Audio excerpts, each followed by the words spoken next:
اللہ تبارک و تعالی ارشاد فرماتا ہے لَقَدْ مَنَّ اللَّهُ عَلَى الْمُؤْمِنِينَ إِذْ بَعَثَ فِيهِمْ رَسُولًا، البتہ تحقیق ہم نے مؤمنین پر احسان فرمایا۔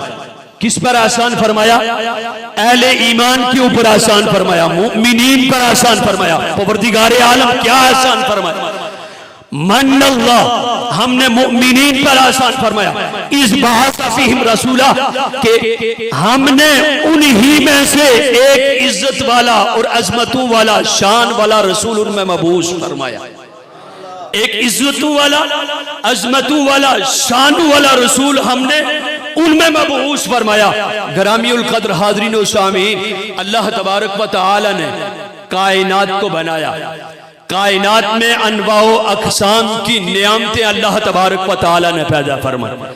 صرف ایک انسانی جسم جو ہے، اس جسم کے اندر جو ہے اللہ تبارک و تعالی نے ایک انسان کے لیے ہزاروں نعمتیں پیدا فرمائی ہیں۔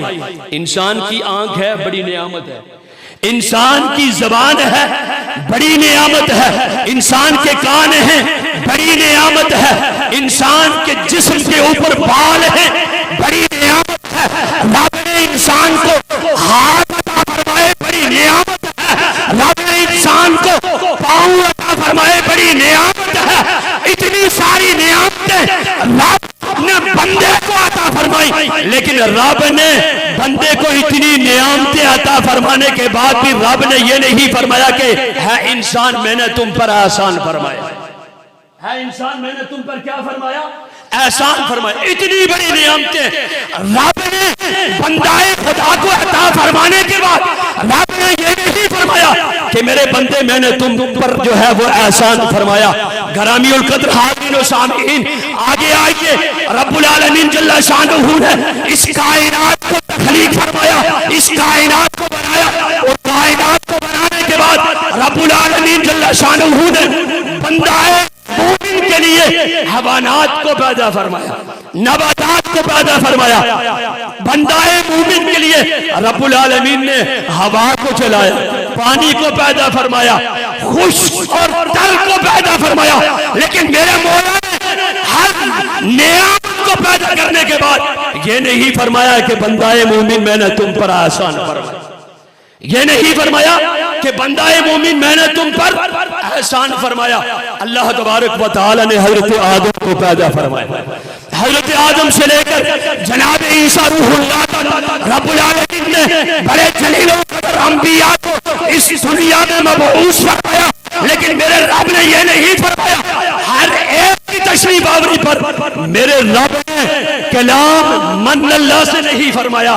لیکن کیا وجہ ہے کہ جب رب کے محبوب کی باری آئی، کیا وجہ ہے کہ جب رب کے محبوب کی باری آئی، رب کے محبوب کی باری آئی، آمنہ کے دلہارے کی باری آئی، تاجدار ختم نبوت کی باری آئی، تو میرا بول اٹھا اور میرے رب نے کلام فرمایا من اللہ سے۔ میرے رب نے توحید سے کلام فرمایا۔ میرے رب نے فرمایا لَقَدْ مَنَّ اللَّهُ عَلَى الْمُؤْمِنِينَ إِذْ بَعَثَ فِيهِمْ رَسُولًا۔ اے مؤمنین، اے اہل ایمان، میں نے تم پر بڑا ہی احسان فرمایا کہ میں نے تم میں اپنا ایک شانوں والا، عزتوں والا، رفعتوں والا جو ہے وہ محبوب میں نے تمہیں عطا فرمایا۔ گرامی القدر حاضرین و سامعین، رب العالمین جل شانہ نے ارشاد فرمایا لَقَدْ مَنَّ اللَّهُ عَلَى الْمُؤْمِنِينَ إِذْ بَعَثَ فِيهِمْ رَسُولًا۔ پروردگار قدوس نے ارشاد فرمایا اے اہل مومنین، میں نے تمہارے اوپر احسان فرمایا، میں نے تمہارے اوپر یہ احسان فرمایا کہ میں نے اپنا شانوں والا رسول، میں نے اپنی شانوں والا رسول تم میں مبعوث فرمایا۔